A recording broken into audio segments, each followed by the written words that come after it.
Shalom teman-teman semua, jumpa lagi dengan kita di acara Boom, Bincang Orang-Orang Muda.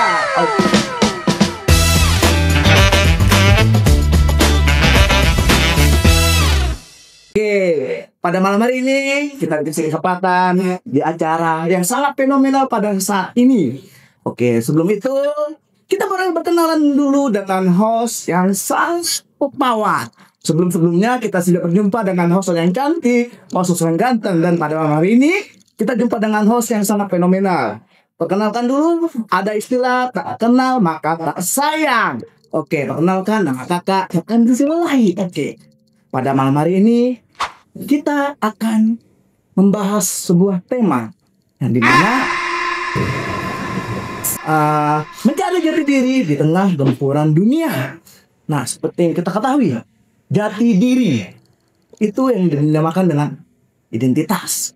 Seperti yang kita ketahui, identitas itu sering kita mendapatkan seperti informasi, tren, dan standar yang terus-terusan datang dari media sosial atau dunia luar. Nah, seperti yang sobat-sobat boom di rumah sering mengalami yang namanya harus mengikuti tren supaya berdekatan keren atau merasa kurang standar atau kurang pede dengan kecantikan atau ketampanan kita masing-masing. Nah, atau bahkan punya arah atau minder sama pencapaian dengan orang lain. Nah, maka dari itu pada malam hari ini kita akan membahas sebuah topik yang dimana mencari jati diri di tengah gempuran. Nah, sebelum kita memasukkan dengan temanya, kakak mau mengundang narasumber yang sangat fenomenal tahun ini. Oke. Seperti yang kita tahu, narasumber yang pernah heboh di boom, pernah membuat boom naik di masa kejayaannya. Kita panggil Mas Fangfang. Silakan bertanya. Mas Fangfang, silahkan. Duduk mas. Oke. Beliau adalah seseorang yang sangat tenar pada zamannya. Saya sangat kondang yang mengangkat boom sangat tinggi pada zamannya. Dan sekarang beliau comeback sebagai narasumber di tempat ini. Oke. Agak sih hacker boleh ya? Enggak, itu aku mas. Ayat tulisan di sini. Oke. Dan yang kedua ada yang namanya Mas Ome atau Mesa Karonia. Silakan duduk setelah. Oke. Oke, silakan duduk. Oke. Pada kesempatan kali ini kita sudah kedatangan dua narasumber yang sangat luar biasa di dalam kita. Nah, kita mau membahas sebuah bagaimana berbicara mencari jati diri di tengah gempuran dunia. Nah gini Kak. Saya mau bertanya kepada kakak-kakak ini. Mungkin kakak-kakak mau berbagi dan sharing kepada para penonton di rumah nih. Nah, menurut kakak-kakak ini, bagaimana sih Kak untuk anak muda zaman sekarang itu, kenapa gampang banget gitu loh mereka itu mengalami yang namanya krisis identitas. Nah, buat kakak-kakak siapa yang mau duluan nih? Gue nih. Silakan. Gue lah ya. Kita balik dulu nih dari topik. Artinya nih, krisis identitas ini. Jadi krisis identitas ini sebenarnya itu adalah kondisi psikologis ya. Kondisi psikologis di mana seseorang itu mencari jati dirinya, mencari tujuan hidupnya. Nah, di mana mereka dalam posisi sedang mencari lah. Tapi kalau dalam krisis identitas ini itu adalah suatu kondisi psikologis yang di mana dia tuh lagi ya dalam posisi mencari lah, masih dalam posisi mencari gitu, mencari siapa sih dia ini gitu, siapa sih gue nih, siapa nih gitu. Terus tujuan hidup gue nih apa nih gitu. Itu biasanya tuh dibilang krisis identitas nih. Nah tapi kalau tadi yang dibilang tadi, kalau kakaknya bilang apa tadi, bagaimana atau kenapa anak muda zaman sekarang itu gampang banget mengalami yang namanya krisis identitas. Nah, kalau secara gue pribadi nih, kalau gue sih bilangnya sekarang tuh ya, anak muda sekarang tuh gampang banget tuh mengalami krisis identitas tuh. Yang paling mendasar tuh apa itu, Pak? Standar hidupnya nih dari orang lain. Oh, berarti mengikuti trendy. Nah, ada segalanya. Apa yang viral? itu ikuti. diikuti. Jadi FOMO lah, FOMO. Iya, FOMO Yang pada akhirnya dia tuh bingung nih, gitu. Bingung nih gimana tujuan hidupnya nih. Standarnya itu tergantung orang lain. Aku kalau gue pribadi bilangnya standarnya mengikuti standar orang lain. Oke, berarti dia memposisikan dirinya sebagai si orang lain. Standarnya. Oke. Nah, dari menurut kacamata Bang Mesa. Oke, krisis identitas ya. Krisis identitas ini berbicara berarti personal anak muda Ya, yang personalnya sendiri, pribadinya. krisis identitas berarti itu berbicara siapa orang itu dan siapa kita. Kalau bukannya kita siapa ini orang ini, kenapa dia begitu? Berarti ada penyebab. Benar yang dikatakan Bang Fai tadi. Dia merasakan ada yang tidak beres dalam dirinya sehingga ia mengikuti orang lain daripada dirinya sendiri. Nah itu yang menjadi krisis anak muda sekarang ini kan begini-begini nih. Penting kita pelajari nih. Nah sobat muda, krisis identitas ini sering kita jumpai dan sering kita temui di banyak sekolah, di perkuliahan, di kampus-kampus manapun. Mengapa mereka sering minder? Minder melihat orang lain bisa, minder melihat orang lain mampu, minder melihat orang lain punya ini, punya itu, sedangkan dia tidak melihat dirinya. Oh, gue ini siapa? Aku ini siapa? Nah, maka daripada itu krisis identitas ini berbicara personal, berarti belum mengenal dirinya sendiri secara utuh. Jati diri nih, belum mengenal jati dirinya sendiri. Siapa dia? Contoh lah, gue punya ilustrasi nih. Apa tuh? Gimana tuh? Ketika lu berdua jadi burung nih, burung.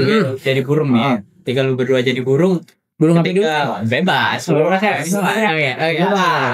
Ketika lu berdua jadi burung ya, lu nangkring atau minggap di ranting lah. Ranting. Benar. Ketika ranting itu patah, lu masih bertahan di ranting itu atau di sayap lu? Saya begitu. Krisis identitas sekarang ini seharusnya anak-anak muda tidak bertahan dan berlindung pada orang lain, seharusnya dengan diri sendiri. Dia harus mengenali diri sendiri. Siapa kita punya bakat, talenta semua. Itulah kemampuan dia. Ada potensi lu. Yes, brother. Gitu. Oke, dan itu pula. Oke, seperti yang udah kedengar saudara-saudara di rumah, sobat-sobat Bum di rumah, kita sudah mendengar bagaimana saran-saran dan kritik-kritik dari Bang Fanfai dan Bang Mesa, bagaimana cara kita sebagai anak muda menghadapi krisis identitas. Nah, ada pertanyaan lagi nih. Gimana itu? Nah, menurut abang-abang nih, bagaimana tantangan terbesar nih bagi kita orang-orang muda Kristiani saat ini dalam menemukan jati diri kita masing-masing? Tantangan terbesarnya. Tantangan terbesar. Ayo. Apa ini tantangan terbesarnya gitu? Iya, tantangan terbesar sebagai umat Kristiani, anak-anak Kristiani, orang muda. Tantangan terbesar. Ayo. Oke, kalau gua pribadi bilangnya apa itu? Ya, pengenalan diri lo akan Tuhan dan pengenalan diri lo melalui Tuhan gitu. Kalau gua pribadi bilangnya itu. Kalau lu pernah baca nggak sih? Di Galatia 20 Galatia 2 nih ayat 20. Ntar gue bawa kitab nih. Oke, sitam dulu Bang. Baca-baca dulu dan sharing sama anak mudanya rumah yang membutuhkan sedikit besar ya tentang kita, bagaimana mereka bisa menemukan jati diri mereka masing-masing sesuai dengan Alkitabiah nih. Mana nih? Ini nih Galatia nih. Galatia Bang, Galatia. Oke. Gua hampir lupa nih. Galatia 2 ayat 20 nih. Dia bilang gini nih. Apa itu bunyinya Bang? Namun aku hidup, tetapi bukan lagi aku sendiri yang hidup, melainkan Kristus yang hidup di dalam aku. Dan hidupku yang kuhidupi sekarang di dalam daging adalah hidup oleh iman dalam anak Allah yang telah mengasihi aku dan menyerahkan dirinya untuk aku. Nah, kalau lu bilang nih tentang tantangan nih. Ya, tantangan Bang. Tantangan yang terbesar orang percaya sekarang nih akan mengenai tentang krisis identitas nih. Kalau gue secara pribadi gue bilang itu tantangan terbesarnya itu pengenalan lu akan Tuhan sebelum lu mengenal diri lu. Luar biasa. Pengenalan lu akan Tuhan sebelum lu mengenal diri lu gitu. Jadi lu kenali nih Tuhanmu, gimana Tuhanmu. Apalagi kita nih sesuai dengan firman nih, gue sangat-sangat tertarik dengan firman ini karena ini tulisan Paulus nih pada zaman Galatia nih. Dia bilang, aku nih bukan aku lagi nih, tetapi Kristus. Gitu.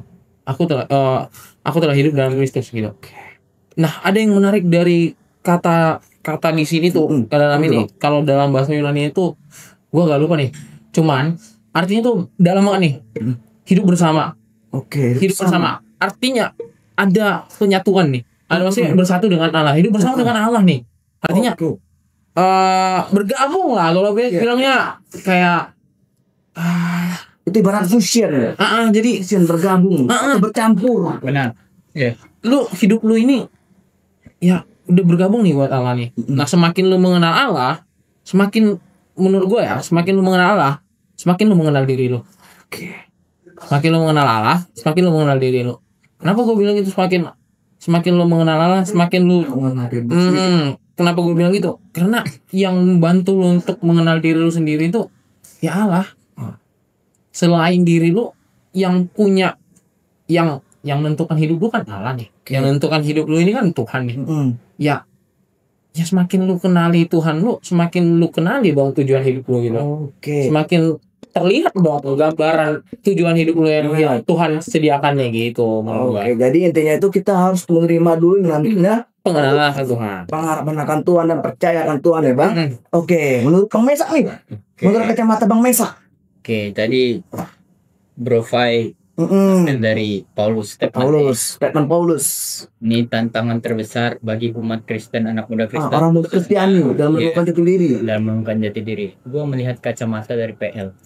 Gimana itu? Kita melihat. Gua nggak terlalu ini tentang. Bukan. Kita lihat kacamata dari PL ini, kita lihat Nabi Yeremia. Gimana itu? Kita lihat ya, anak-anak muda di sana, kita lihat Nabi Yeremia.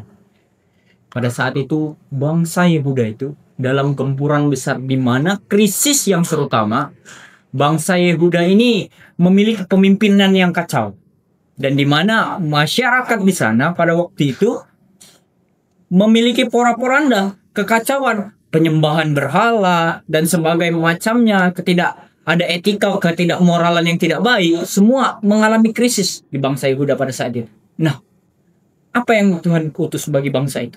Dia melihat Yeremia. Kita melihat Yeremia pada saat itu masih muda.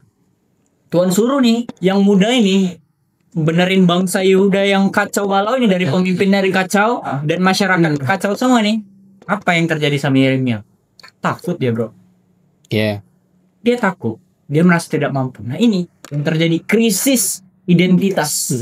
Ia merasa tidak mampu, ia merasa takut, ia melihat ke depan aja karena melihat persoalan yang ia hadapi, merasa, aku gak bisa seperti ini. Aku harus pergi, gua harus lepas cabut dari sini.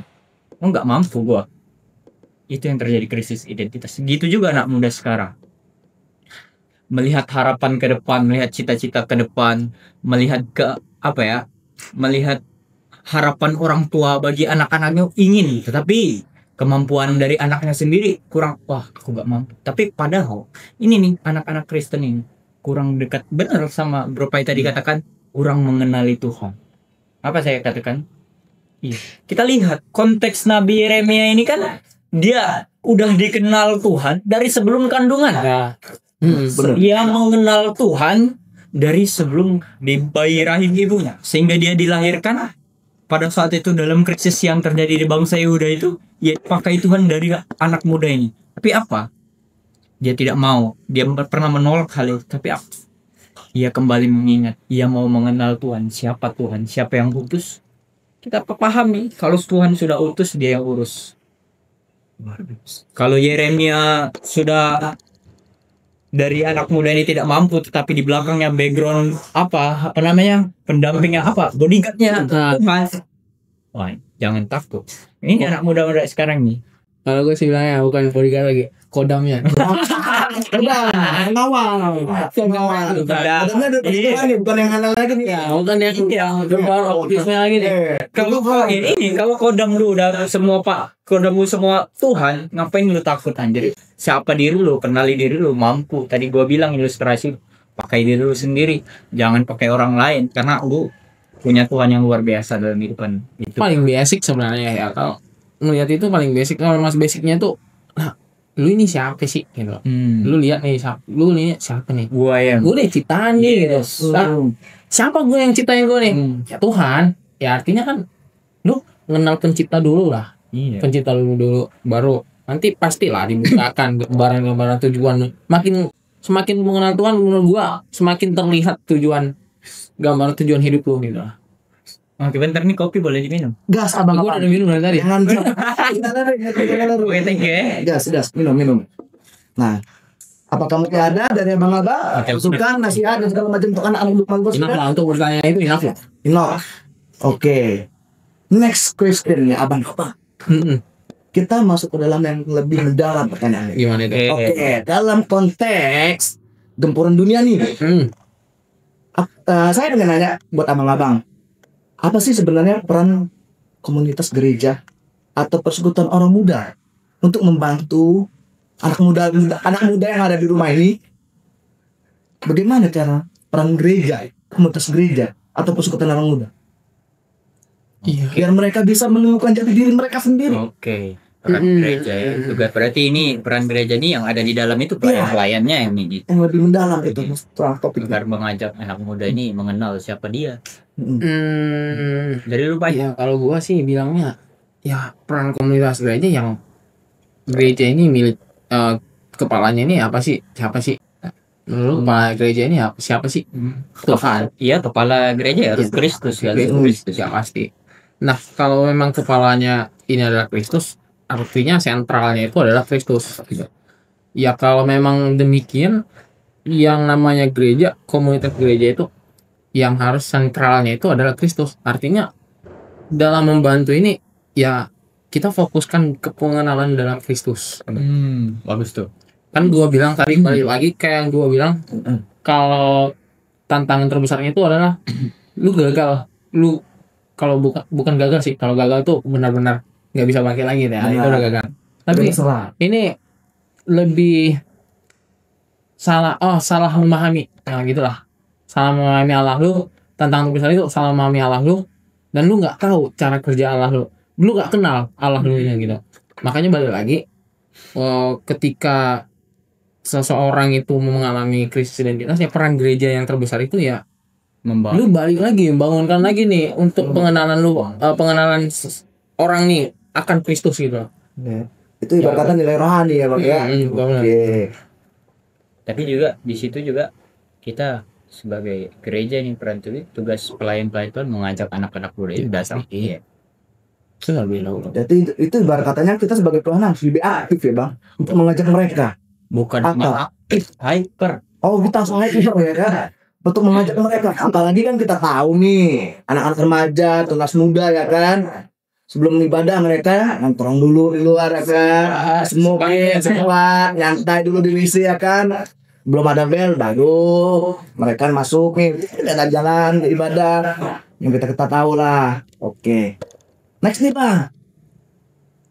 Tapi benar lu, Apa dong? sebelum peran gereja nih, gue sangat-sangat kepikiran nih, selintas nih kepikiran. Apa itu Bang?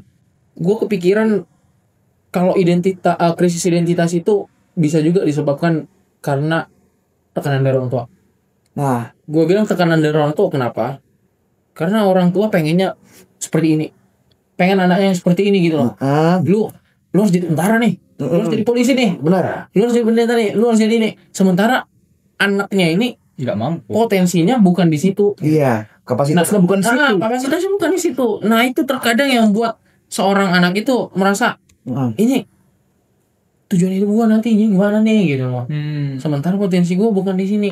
Keinginan potensi ini ketika dia sudah mengenali potensi dia kan, presiden ini kan ketika dia walaupun dia sudah mengenali potensi dalam diri dia, tapi kalau dari orang tuanya ini tidak support. Support sistem seorang anak itu kan terletak pada orang tuanya. Benar. Support sistem tertinggi itu menurut orang tua. Orang tuanya pengen seperti ini, ya akhirnya dia juga bingung. Iya. Itu yang buat dia krisis identitas. Nah, ternyata menurut gua bukan hanya gereja yang seharusnya, bukan komunitas gereja juga yang seharusnya membangun. Yang bangun untuk anak-anak itu ya. Tapi ke keluarga dulu menurut gua. Hal terkecil, gereja, keluarga, orang tua itu penting banget gitu. Makanya banyak orang di luar negeri sana, gue sangat senang nih sama orang luar negeri. Ada gak sengaja lewat nih dari FYP gua. Ada seorang anak dari kecil nih di videonya sama bokap nyokapnya. Di videoin dari kecil dia mulai gambar. Belum terlalu nampak nih gambarannya nih apa sih, gambar apa nih gitu. Lama kelamaan dia makin bertambahnya umur, dia gambar mungkin makin nampak. Dan orang tuanya nih support nih, dibeliin cat warna, dibeliin yang berbaur dengan gambar lah gitu, dibeliin nih, support nih. Pada akhirnya ketika dia gede umur-umuran balita, dia bisa dong bikin gambar yang kayak di apa ya, museum apa tuh, Abstrak. bukan museum abstrak dan museum yang ada gambar-gambar yang lukisan tuh yang bagus tuh, dia bisa bikin kayak gambar itu loh gitu, Dan lebih hidup gitu ya. Iya. Sampai pada akhirnya dia mampu menggambarkan dengan jelas, dia mampu menjadi seorang pelukis yang handal, padahal di umurnya masih balita. Gimana lagi kalau orang tuanya itu support sampai pada akhirnya nanti dia gede. Pasti gue jamin dia temukan identitas dirinya, dia temukan potensi dirinya, dia temukan tujuan hidupnya, dia temukan nanti gimana gambaran hidupnya gitu. Adanya karena ada apa, support system dari orang tuanya gitu.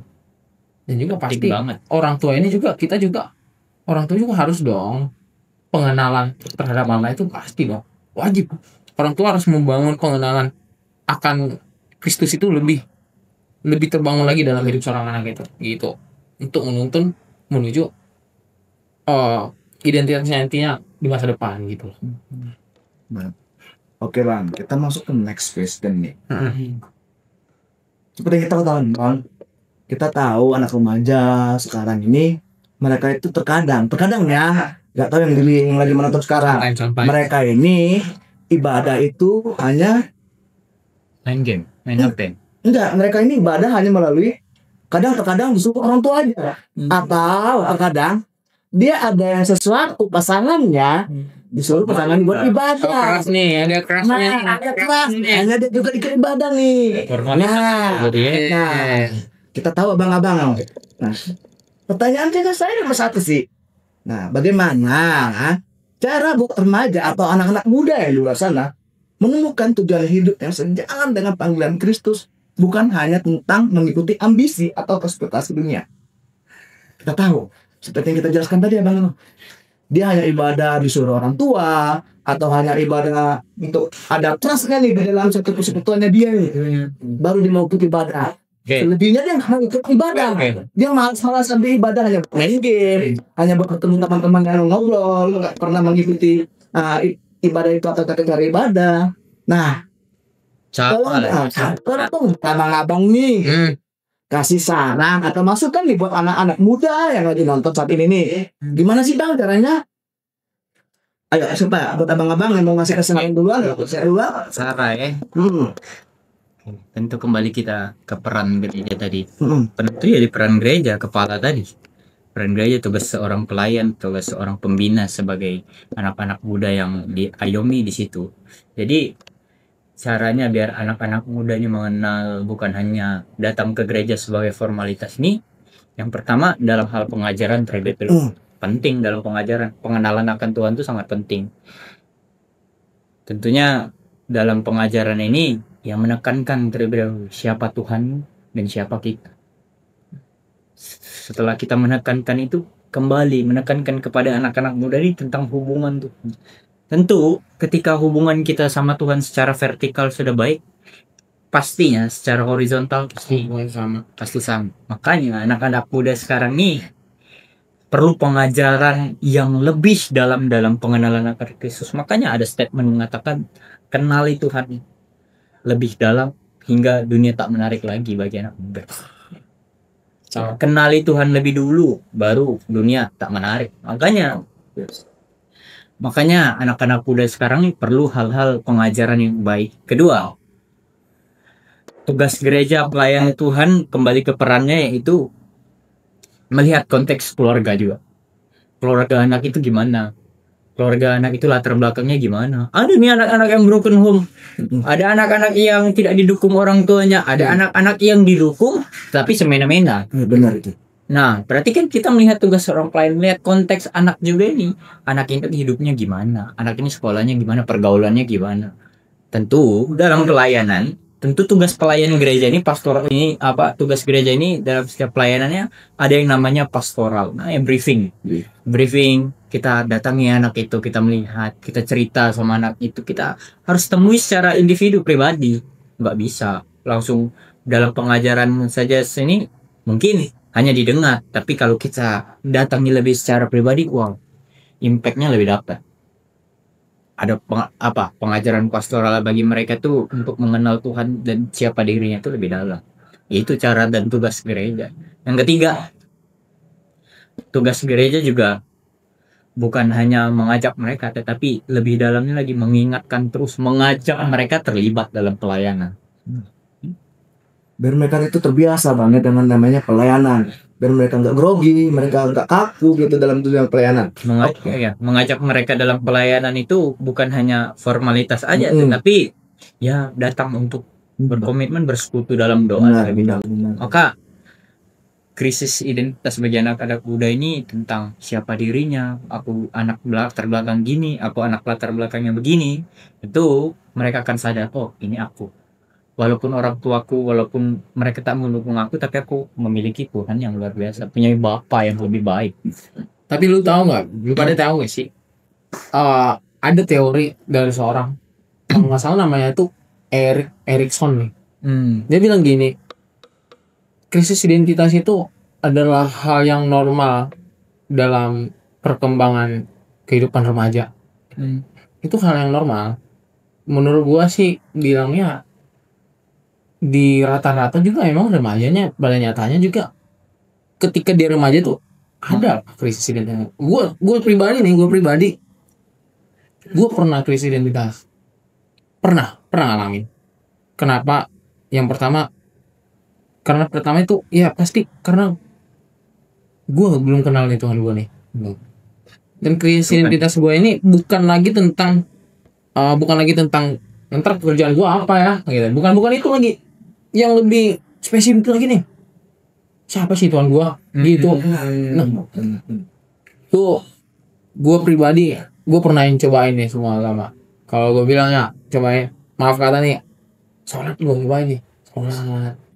Iya benar, maaf nih, sholat. Karena bokap nih Kristen nih, bokap pendeta nih, bokap pendeta. Mantap. Bokap pendeta. Sholat. Bukan karena orang tua gua gagal ya didik gua ya. Justru ini tentang pilihan hidup gue lah gitu. Kebetulan juga orang tua kan ya open minded lah, terserah lah, maksudnya lu punya pilihan ya itu yang lu ambil gitu, kasih kebebasan. Nah jadi orang tua dukung gitu, walaupun orang tua tetap ngingatin nih apa yang baik yang benar, diingetin, dikasih yang benarnya gitu. Pada akhirnya gue cobain 1, cobain 2, cobain 3 sampai benar-benar gue nggak punya agama gitu. Benar-benar masa pas lah kayak yang lu bilang, gue datang ke gereja tuh bokap gue khotbah bukan nyombongin apa ya, bukan banggain dosa ya. Bokap gue khotbah, gue cabut tuh keluar dari belakang, pura-pura kamar mandi ke belakang, terus loncat dari pagar, cabut.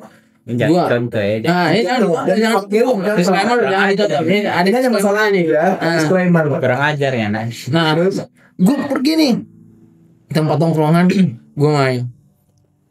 Dan lo tau lah, gue juga dulunya akan nyebut nih, masuk.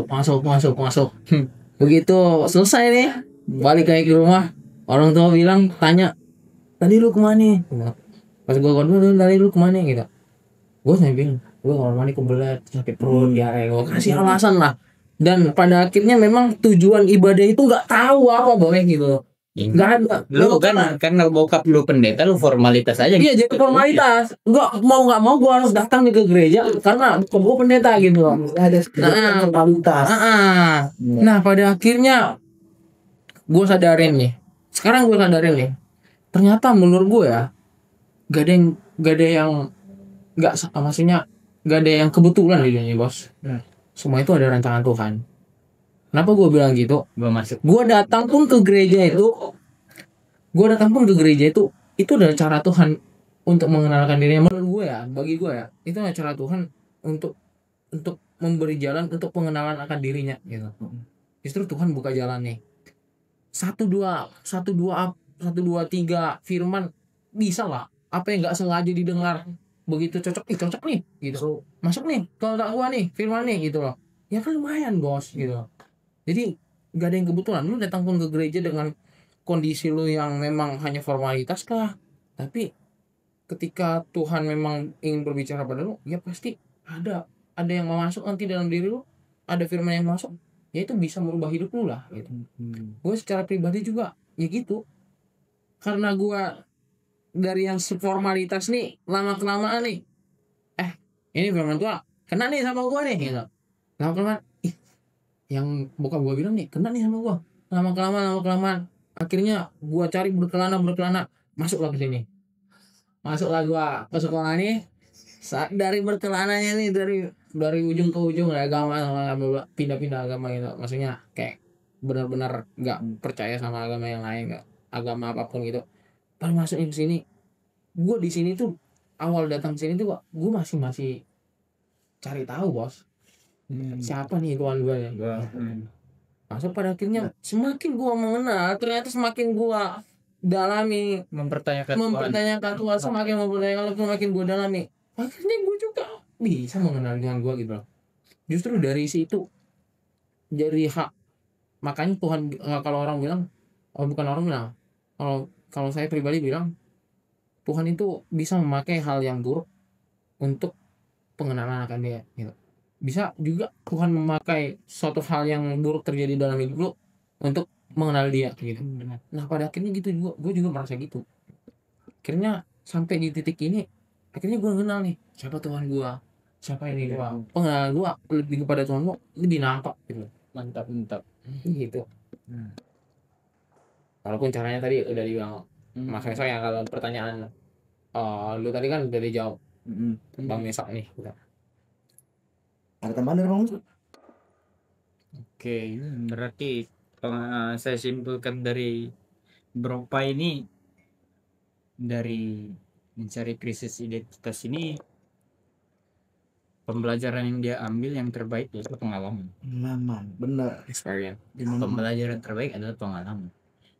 Aku juga melihat kalau dia tadi lu siapa yang lu siapa Freddy siapa Erik Erikson. Itu hal yang wajar gitu. Hal yang wajar. Kalau gua ngelihat dari tokoh filsafat nih, Siapa itu? Socrates bos. Kita melihat dari tokoh filsafat ya 469 sampai 399 ya. Kita artikan dulu filsafat nih, yaitu filsafat philo, yaitu cinta ya, sahabat. Sophia, apa Sophia? Mencari kebenaran dan kebajikan. Jadi filsafat itu mencari kebenaran, mencari suatu yang mempertanyakan untuk apa kau di dunia ini, untuk apa lu ada di dunia ini, untuk apa lu hidup di dunia ini. Oke, mencari krisis identitas, kita melihat kehidupan Socrates nih. Aku melihat kehidupan Socrates nih menarik. Seperti Socrates nih pengalamannya banyak. Dia punya latar belakang, bapaknya tukang kayu, mamanya tukang masak atau apa. Nah, tapi di dalam kehidupan dia kurang perhatian nih dari orang tuanya nih. Tapi dia hidup di jalanan, kerjanya hanya di pasar, mengalami moral yang tidak baik dari orang lain, tapi dia mengenali dirinya. Maka apa? Dari berpikir tadi, ia mengenali siapa dia. Maka daripada itu, nah, anak sobat-sobat muda, kita melihat kalau pengalaman ini berperan penting dalam diri lo bisa tahu mencari kebenaran. Karena kita melihat tokoh Socrates, seorang filsafat ini, ia menjadikan dirinya sendiri itu sebagai seorang filsafat. Mengapa? Kita hidup, kita lahir, kita ada di dunia ini karena berpikir. Benar gak? Kita tahu tanggal lahir kita ada di dunia ini, kita tahu hidup kita di dunia ini, kita punya agama, kita punya Tuhan karena berpikir juga. Pasti. Nah, Bro Fai tadi mengambil keputusan dari banyak-banyak agama yang ia pertimbangkan untuk mencari siapa kebenaran dan Tuhan itu dari berpikir juga, gak mungkin dari yang lain. Coba lu bayangkan, coba lu tadi masuk sholat, lu segala macam anjir. Gua Lu mempertanyakan juga, loh, yang mana Tuhan yang benar? ya pasti gue tanyakan loh. Makanya itu. Kan itu kan dari awalnya gue berpikir siapa sih gua, terus siapa sih Tuhan gua gitu kan. Itu kan di awal dari berpikir. Kalau gua sih bilang kalau Socrates itu dalam teori dia itu dialektika metode no. Benar, dia metode ya. Ada statement dia tuh dalam bahasa Yunani-nya genotiseuton, kenali dirimu sendiri, genotiseuton dulu. Keren. Maka daripada itu saya menyimpulkan dari Socrates pengalaman sangat penting karena apa? Pembelajaran terbaik untuk anak-anak muda itu pengalaman lah, benar. Itu sangat penting. Oke, mungkin lanjut deh. Nah, sobat-sobat boom yang ada di rumah atau anak-anak muda yang di rumah, kita sudah mendengar bagaimana statement dari para abang-abang dan mas-mas ini, bagaimana pengalaman itu sudah mengajarkan kita untuk bagaimana hidup kita dan menemukan jati diri kita masing-masing. Nah, the last question nih buat kita semua nih sebelum kita mengakhiri acara ini. The last question buat para abang-abang atau mas-mas nih, bisa nggak sih ngasih suatu hal praktis buat anak-anak muda di rumah sana atau buat sobat boom yang di rumah sana, bagaimana sih kita menjalani atau menjalannya tuh ibarat katanya kita melakukan hari ini dengan identitas kita itu di dalam Kristus. Kita ibarat katanya gitu langkah praktis kita untuk sobat-sobat boom yang ada di rumah.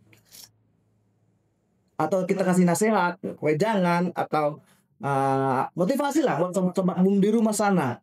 Bagaimana cara kita untuk mengakar pada diri kita yang ada dalam Kristus.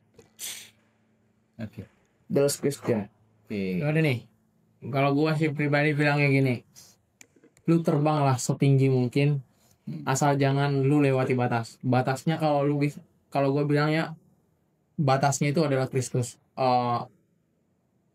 Batasnya itu adalah Kristus, maksudnya lu jangan melewati Kristus ini, maksudnya jangan di luar dari kehidupan Kristus ini. Jadi kalau gua gambarkan nih, ini adalah suatu ruangan. Ini batasannya ini adalah Kristus, melingkupinya Kristus ini. Kristus dia memeluk gitu. Ruangan ini Kristus lah, dan maksudnya ini Kristus nih bulat. Nah bulat dan ujung-ujung ini kebulatan ini adalah Kristus gitu. Nah lu itu jadi burung nih di dalam. Kalau bisa gue bilangnya lu terbanglah setinggi mungkin dan explore tuh ruangan tuh, tapi jangan lu keluar dari ruangan itu, dari batasan. Jangan keluar dari zona batasan. Semakin lu explore tuh, menurut gua semakin mantap banyak hal yang lu dapat. Luar biasa. Kalau membangun. Ya kalau berupaya terbang setinggi mungkin ya. Kalau gua mimpi setinggi mungkin. Gimana itu Bang? Kalau mimpi setinggi mungkin nih kan, kalau memang nggak tergapai memang sakit kan. Jatuhnya sakit. Tapi bro, dalam pengalaman jatuh sakit mau menggapai mimpi itu, nah di situ udah pengalaman terbaik. Dari pembelajaran bisa bangkit lagi. Itu bos, makanya genotiseuton tadi dalam istilah Yunani Socrates tadi, kenal dirimu sendiri itu sangat penting. Mau mimpi lu setinggi apapun sebagai umat Kristen, anak muda Kristen ya, mimpi lu setinggi mungkin walaupun lu jatuh bangun, lu sakit, tapi dari situ pembelajaran terbaik, pengalaman lu sendiri. Kalau waktu itu bilang justru di situ letak nasiknya. Bapak bagi itu bangun ya, itu kan Tapi ini bukan bicara tentang perintis. Bukan baru. Lu terbang gua mimpi. Sudah bangun Mbak. Terbang mimpi benar. Oke. Tapi bentar lu. Apa tuh Bang? Kalau menurut lu sendiri. Menurut gue ini kan. Oke. Seringkali nih kan. Iya. Kan statement nih Bang. Seringkali nih kita ngasih titik nih dalam kehidupan orang nih. Kita ngasih titik, tapi Tuhan itu masih mau kasih koma. Tahu nggak artinya apa Bang? Kita kasih titik di kehidupan orang, tapi Tuhan kasih koma. Tahu nggak apa titiknya? Buat abang-abang. Masih ada kelanjutan yang dikasih Tuhan. Nah, jadi gini. Seringkali kita itu menjudge orang bahwa orang itu nggak bisa buat ngapa-ngapain. Orang itu nggak bisa buat berbagi. Orang itu nggak bisa buat berkarya. Tapi apa? Tuhan masih ngasih dia kesempatan buat terus merintis segalanya, buat terus dia mau belajar, Iya. buat dia terus menemukan jati dirinya. Nah, maka dari situ kita sebagai apa ya, ibarat katanya ya, anak-anak Kristen ini selalu yang namanya tetaplah bersandar kepada Tuhan. Jangan pernah kita meninggalkan atau kita yang namanya itu hanya berkesinambungan dengan yang namanya kehidupan dunia kita sendiri buat anak-anak muda yang di rumah sana. Nah, maka dari itu sobat-sobat boom yang ada di rumah, obrolan kita ini luar biasa, sangat statementnya sangat memotivasi kita semua. Jangan nasihat, motivasi sudah kita dengarkan tadi barusan. Nah, Gue tambahin nggak Om? oke, boleh bang, abang tambahin. Tadi bilang Mm-mm. kalau Tuhan kasih koma, Kalau Tuhan kasih, kalau kita ngasih titik dalam kehidupan orang, kenapa Tuhan masih mengasih koma? kayak gitu ya. Hmm. Kalau gue ini kita tulis cerita alur cerita hidup kita ya. Kita tulis cerita alur hidup kita itu walaupun ada koma ini ibaratnya masalah lah. Iya. Kalau koma saya, tapi kita kan masih lanjut alur cerita Iya. kita kan, masih lanjut alur cerita kita kan. Nah, sebelum Tuhan kasih titik, tanda titik itu Berhenti stop. sebelum lu mati ya udah ya. Sebelum lu mati. Metong. Nah, first way. Tuhan masih koma, kasih hidup lu tuh koma masalah itu, ya lu tetap bersyukur. Kenal lagi, diri lu nah, sendiri. kenal Sebelum sendiri. Tuhan kasih titik nih selesai lu. Oke, selesai kelar. Nah, itu motivasi yang dari kita sudah dianjurkan oleh Bang Mesa. Nah, kita lihat seperti kita kan ibarat katanya nih, buat anak-anak remaja di luar sana sering kan scroll TikTok, scroll Instagram, Gantilah standar hidup. Wah, ngomongin Ganti itu nggak zaman lagi bro. standar hidup. Sekarang ibarat katanya tuh carilah Tuhan, temuilah Tuhan dalam dirimu sendiri. Nah, kita kan udah ibarat katanya tuh ciptaan baru, makarya yang dahsyat dan ajaib. Nah, kita kan udah dapat nih dari topik-topik pembicaraan kita malam hari ini, dari semua masyarakat, jangan juga kan sudah saling memberikan motivasi lah bagi kita sendiri. Nah, dan juga terima kasih nih dulu buat Bang Mesa, Van Pai yang datang untuk memberikan segalanya pada kita malam hari ini. Biarlah sharing yang sudah diberikan ini bisa kita lakukan dalam kehidupan kita sebagai anak-anak booming di rumah sana atau sobat-sobat muda di luar sana. Nah, untuk sobat-sobat yang di rumah sana, terima kasih sudah menonton acara ini dan sampai jumpa di acara berikutnya. Tuhan Yesus memberkati. Shalom.